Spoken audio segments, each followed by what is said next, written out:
সারা বিশ্বের চোখ এখন একটা শহরের দিকে, জেনেভা। কারণ এখানে একই সাথে দুটো হাইস্টেক্স আলোচনা হতে চলেছে, যা কিনা বিশ্বের দুটো সবচেয়ে বড় সংকটকে হয়তো চিরদিনের জন্য বদলে দিতে পারে। ভাবুন একবার, মাত্র 2 দিনের মধ্যে জেনেভা হয়ে উঠতে চলেছে একটা global hotspot. America, Russia, Iran আর ইউক্রেন, এই 4 দেশের টপ লেভেলের কর্মকর্তারা এক টেবিলে বসছেন। লক্ষ্য একটাই, যে কোনো মূল্যে আরও বড় যুদ্ধ এড়ানো। বুঝতেই পারছেন চাপটা ঠিক কোন লেভেলের। তো চলুন এই জটিল পরিস্থিতিটা একটু ধাপে ধাপে বোঝার চেষ্টা করি। আমরা প্রথমে দেখব জেনেভায় ঠিক কি হচ্ছে, তারপর ইরানে পারমাণবিক চুক্তি আর ইউক্রেন শান্তি আলোচনার গভীরে যাব। এটাও দেখব যে এই পুরো খেলায় ইউরোপ ঠিক কোথায় দাঁড়িয়ে, আর সবশেষে বোঝার চেষ্টা করব এই আলোচনার ভবিষ্যৎ আসলে কতটা আশার আলো দেখাচ্ছে। তো জেনেভা এখন আলোচনার একেবারে কেন্দ্রে, কিন্তু প্রশ্ন হল, কারা আসছেন এই শহরে আর তাদের আসল উদ্দেশ্যটাই বা কি? দেখুন, আলোচনার টেবিলে কিন্তু সব হেভিওয়েট নাম। একদিকে আমেরিকার পক্ষে থাকছেন প্রেসিডেন্টের বিশেষ দূত স্টিভ উইটকফ আর জ্যারেড কুশনার। অন্যদিকে ইরানের হয়ে কথা বলছেন তাদের পররাষ্ট্রমন্ত্রী আব্বাস আরাগাচি। আর ইউক্রেন ও রাশিয়ার পক্ষ থেকেও সর্বোচ্চ পর্যায়ে প্রতিনিধি দল তো থাকছেই।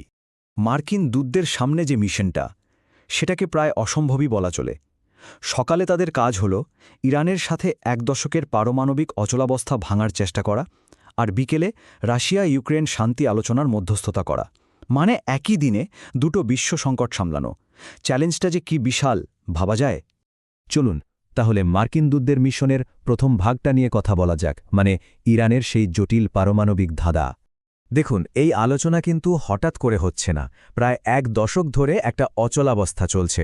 গত বছরের জুনে তো আমেরিকা ইরানের পারমাণবিক স্থাপনায় হামলাও চালায়, যার ফলে টেনশন আরও বেড়ে যায়। মাত্র দিন দশেক আগে ওমানের মাস্কাটে একটা প্রাথমিক আলোচনার পর এখন জেনিভায় আবার কথা শুরু হচ্ছে। আর এখানেই আসল সমস্যাটা। 2 পক্ষই নিজেদের দাবিতে একদম অনড়। ইরান বলছে নিষেধাজ্ঞা তুলে নিলে তারা ইউরেনিয়াম সমৃদ্ধকরণ কমাবে, কিন্তু তাদের মিসাইল প্রোগ্রাম নিয়ে কোনো কথাই হবে না। অন্যদিকে আমেরিকা যদিও আলোচনার কথা বলছে, কিন্তু পারস্য উপসাগরে এয়ারক্রাফট ক্যারিয়ার পাঠিয়ে রেখেছে আর হুমকি দিচ্ছে যে চুক্তি না হলে হামলা হতে পারে। আর আলোচনার শুরুটা যে কেমন হতে চলেছে তার একটা ইঙ্গিত কিন্তু আগেই দিয়ে রেখেছেন ইরানের পররাষ্ট্রমন্ত্রী আব্বাস আরাগচি। এক্সে তার বার্তা একদম পরিষ্কার, ইরান কোনো চাপের মুখে মাথা নত করবে না।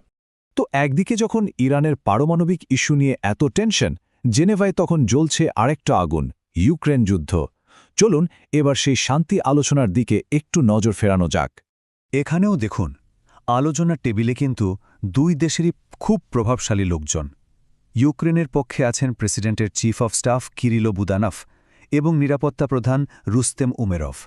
আর রাশিয়ার পক্ষ থেকে এসছে বিশাল এক 20 জনের টিম, যার নেতৃত্বে আছেন পুতিনের খুব কাছের লোক ভ্লাদিমির মেদিনস্কি। এই আলোচনা একটা বড় ফ্যাক্টর হল আমেরিকার চাপ।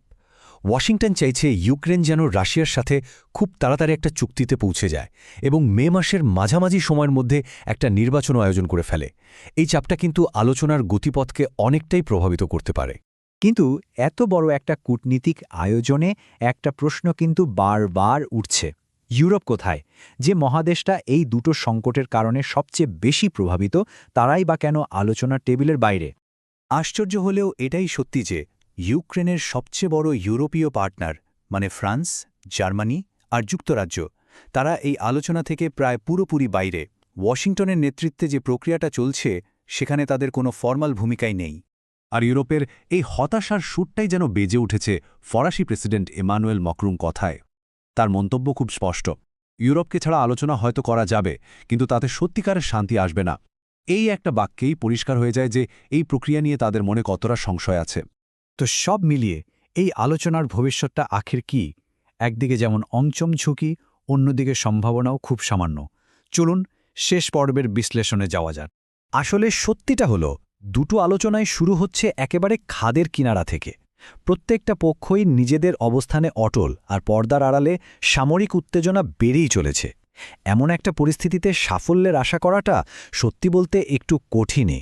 তাহলে কি সবকিছুর পরেও কোনো কূটনৈতিক সাফল্য আসবে?